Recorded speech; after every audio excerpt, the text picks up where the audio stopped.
Mould ಮಾಡಬೇಕಾದ್ರೆ ಈ covering block ಕೊಡೋದು ತುಂಬ ಉಪಯೋಗಕರ.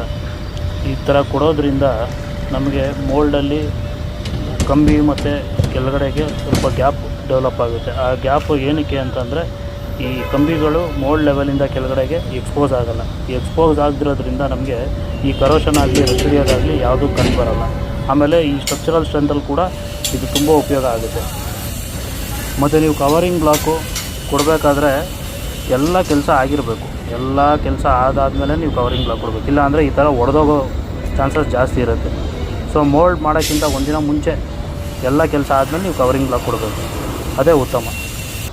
ಕವರಿಂಗ್ ಬ್ಲಾಕಲ್ಲಿ ತುಂಬ ಸೈಜಸ್ ಬರುತ್ತೆ. ಆದರೆ ಒಂದೇ ಕವರಿಂಗ್ ಬ್ಲಾಕಲ್ಲಿ ನಾವು 20 mm, 40 mm, 50 mm ಎಲ್ಲ ಥರನೂ ನಾವು ಪ್ಲೇಸ್ ಮಾಡ್ಬೋದು. ಆಮೇಲೆ ವೆರೈಟೀಸ್ ಆಫ್ ಕವರಿಂಗ್ ಬ್ಲಾಕ್ಸ್ ಬರುತ್ತೆ, ಅದನ್ನು ಈ ಇಮೇಜಲ್ಲಿ ಮೆನ್ಷನ್ ಮಾಡಿದ್ದೀನಿ. ಇದೇ ರೀತಿ ಕನ್ಸ್ಟ್ರಕ್ಷನ್